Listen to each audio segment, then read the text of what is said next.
Tere tulemast kuulama siis 4. episoodi Kergelt programmeerimise podcastis. Ja täna oleme siin jälle mina, Märt, Arvi ja Kristjan.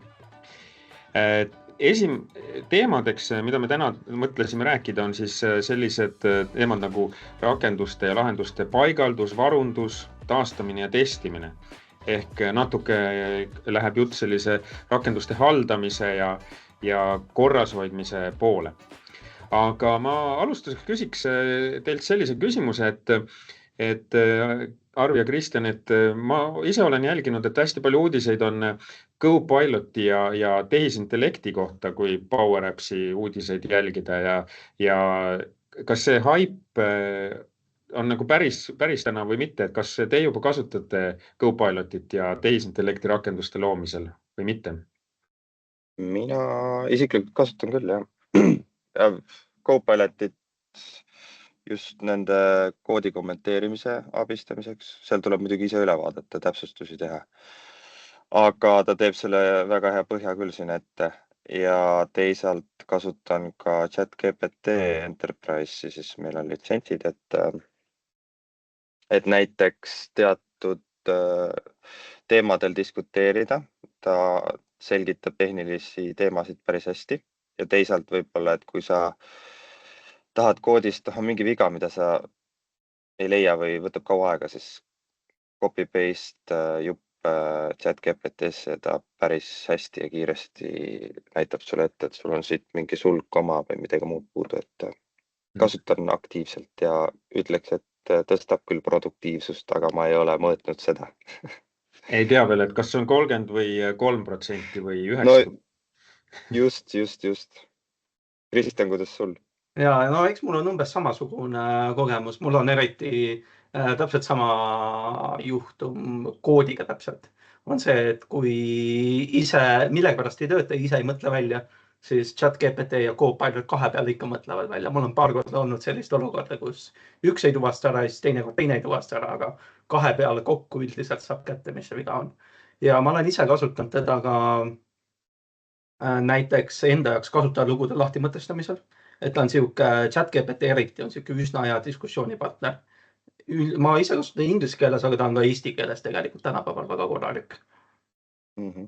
Ja võib-olla lisan veel juurde, et tegelikult kui ma nüüd mõtlema hakkan, siis tihti on ka lahenduste või siis rakenduste arenduse käigus vaja kasutada mingisuguseid teisi tööriistu, näiteks Power Query, mida ma otseselt nii eksperttasemel ei oska, aga ma selgitan ChatGPT lahti, et mis nagu formulat või sellist valemit mul siis vaja läheb.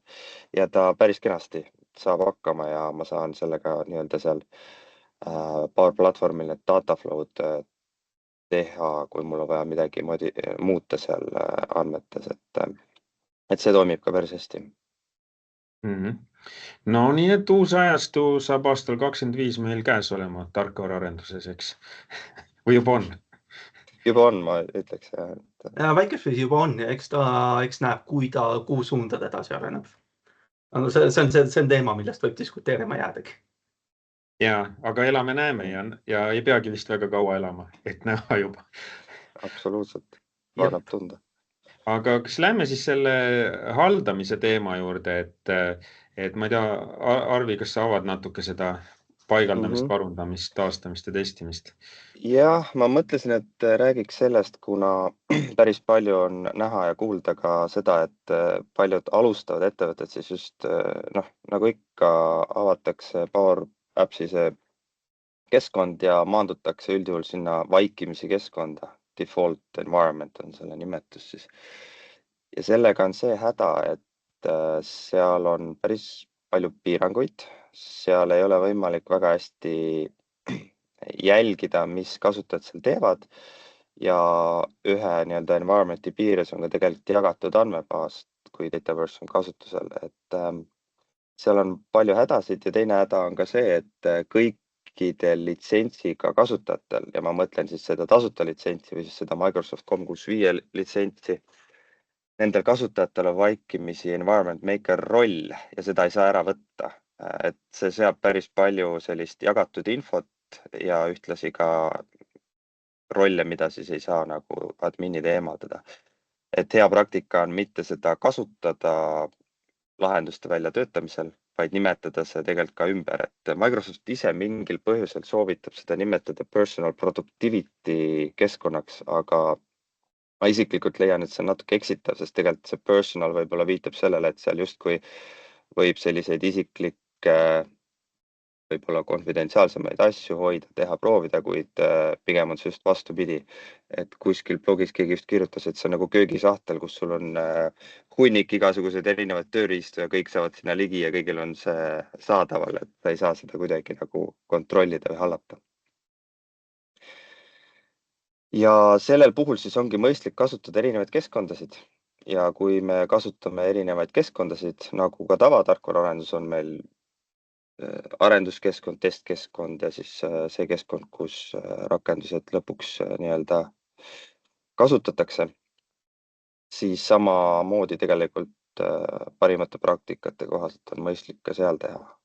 Ja nende keskkondade vahelise paigaldusprotsessi osas ongi siis meil erinevaid võimalusi. Et ma ei tea, Kristjan, milliseid sa ise oled siiani kasutanud? PowerAppsis ma olen üldiselt ise kasutanud vanakooli meetodit, kus on ühest keskkonnast ekspordid lahenduse välja ja teise impordid sisse. Ehk siis pipeline mul ei ole veel ette tulnud, aga kindlasti nagu, kui me räägime sellest, et application lifecycle managementis, siis kindlasti on mingi automatiseeritud lahendus mõistlikum, eriti kui sinna saab sisse liigendada näiteks mingeid automaatteste, mis on jälle see, millega ma ise pole veel kokku puutunud, sest minu projektid siiamaani on pigem väiksed, kus automaattestide kirjutamiseks läheb rohkem aega, kui manuaalse testimise peale kulub. Ehk siis pole veel ette tulnud, aga tegelikult automaattestimiseks nii low-code meetodil kui ka päriselt Xamalis koodi kirjutades on Power Platformid täitsa olemas. Ja ma olen täiesti nõus, et tegelikult väikeste lahenduste puhul alati ei olegi mõistlik võib-olla siis nende lahenduste paigalduse protsessi tööriistade poole alati vaadata, aga nendest tööriistust rääkides, siis see, mis sa Kristjan välja tõid, ongi see manuaalne import-eksport, ehk siis on võimalik see lahendus nii-öelda zip-failina välja tõmmata sealt keskkonnast ja teise keskkonna siis paigaldada. See on lihtne download ja upload põhimõtteliselt.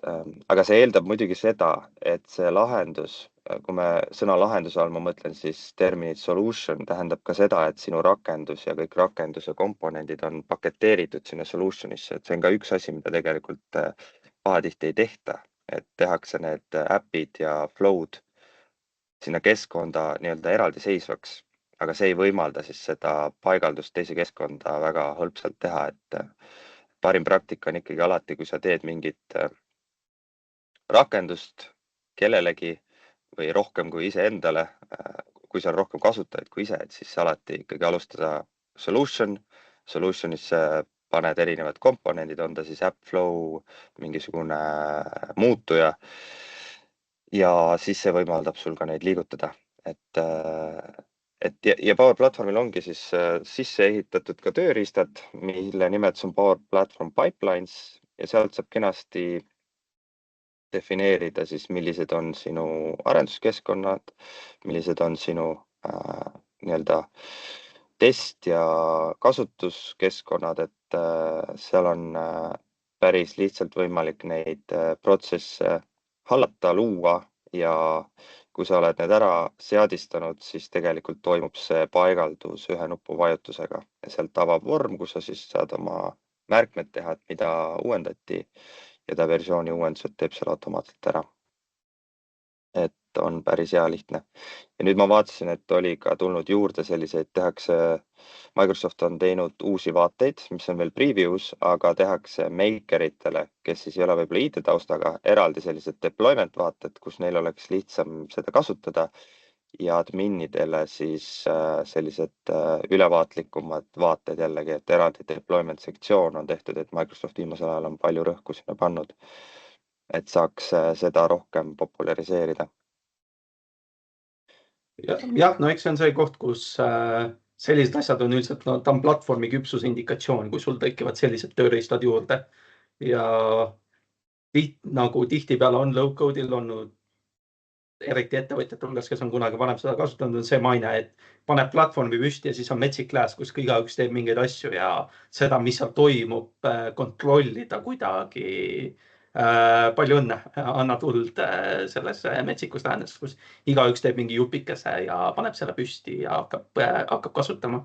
Aga jah, kui meil on sellised tööriistad, mis kontseptsioonina on tegelikult tuttavad, tavalise klassikalises tarkvaraarenduses on täpselt samad metoodikad, täpselt samasugused tööriistad, terminoloogia on ka sarnane, täpselt samamoodi DevOps nii low-code'i kui ka tavaarenduse puhul. Ja sealt saab veel edasi ka minna, et kui Pipelinesi puhul sa näed, et mis versioonid on, millal uuendati, kas õnnestus, ebaõnnestus, siis tegelikult kasutades Azure DevOpsi, mis on ju ka tase kõrgem, et seal näeb päris hästi ka koodi tasemel, et milliseid muudatusi kuskil on tehtud ja neid võrrelda, et ta võimaldab seda paigalduse protsessi veel detailsemaks siis teha, et ise olen seda ka kasutanud. Ja seal on samamoodi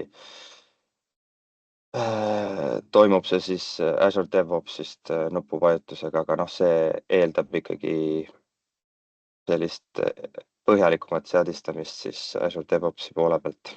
Ja teine või siis nii-öelda juba kolmas võimalus on GitHub Actions ka. Olen seda korra proovinud ja kasutanud, kuigi minu kogemus sellega on see, et ta on ikkagi vigane.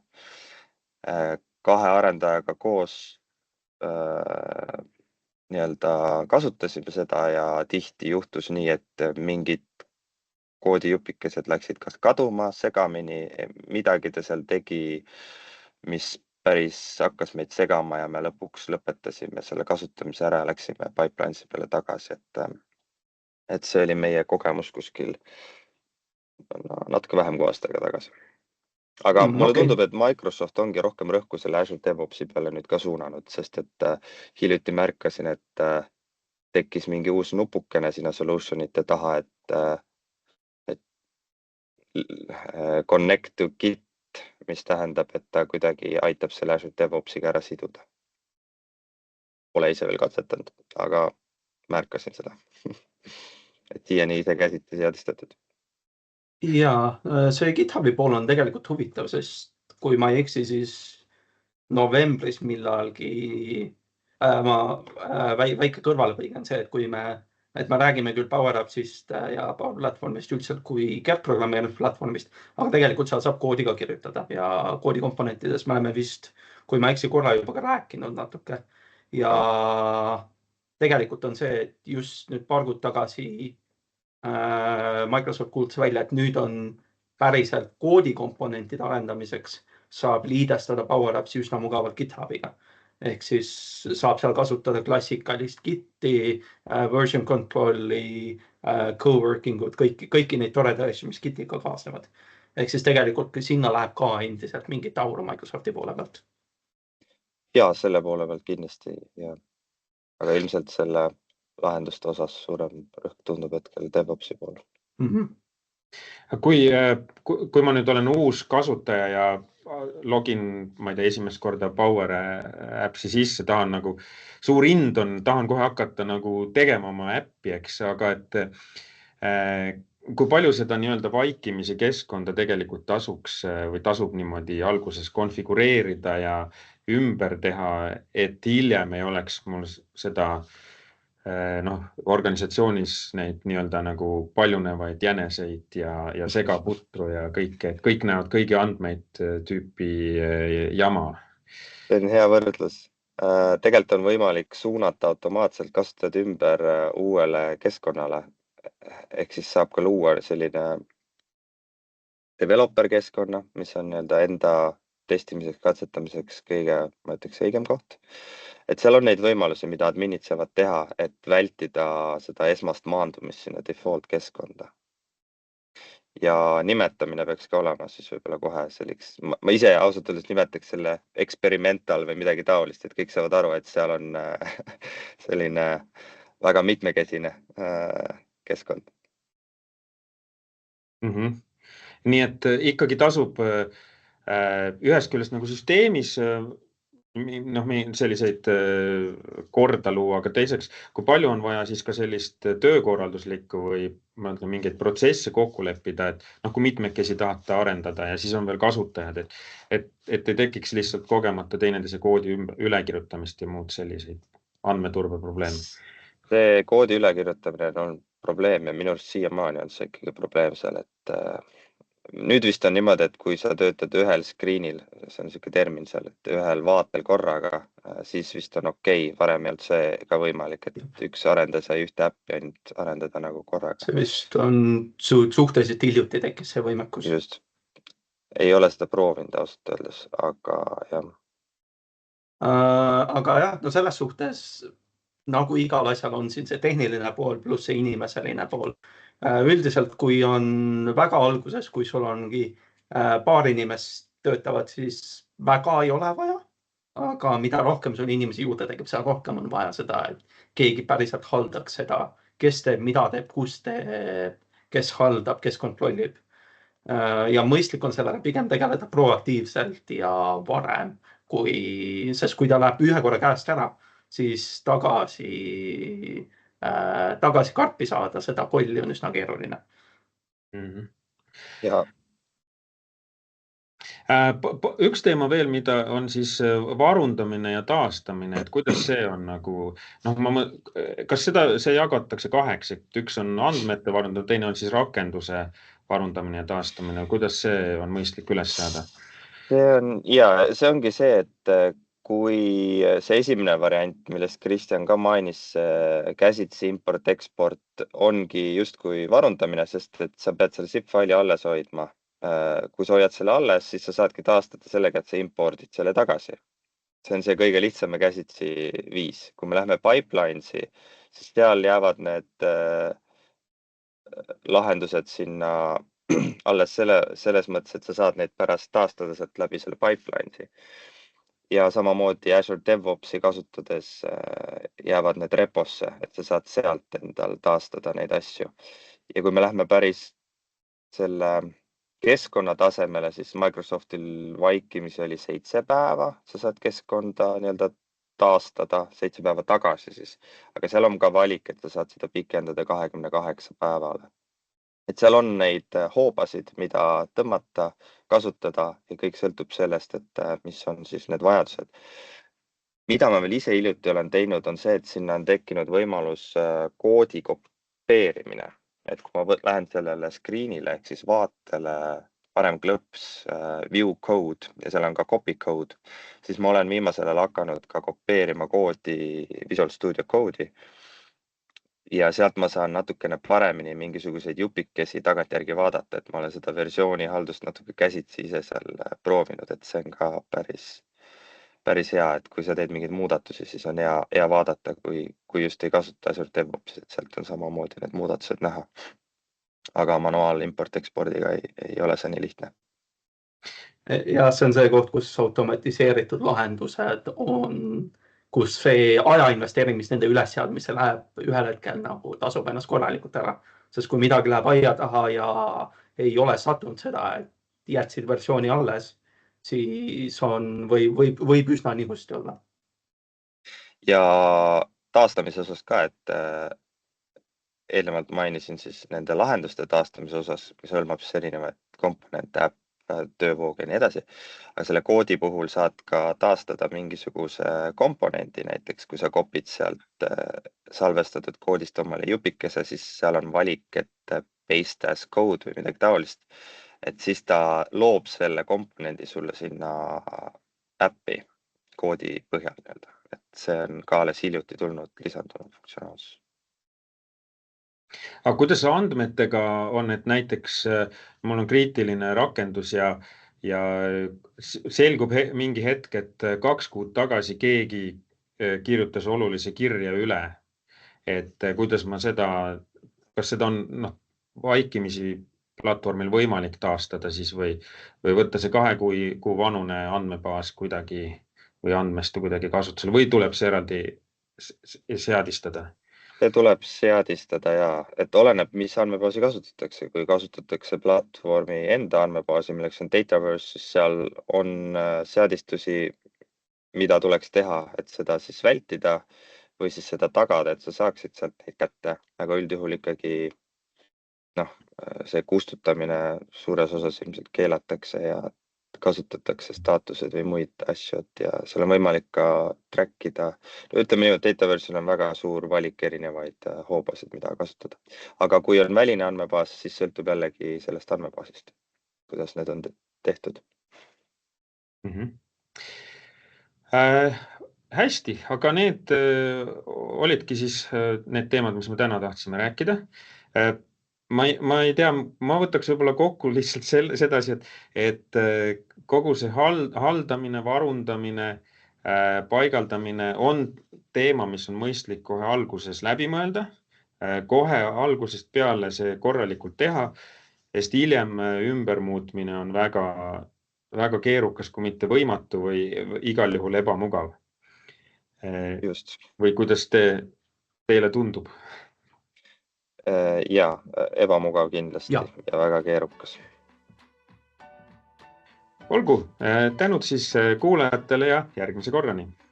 Järgmise korrani. Järgmise korrani.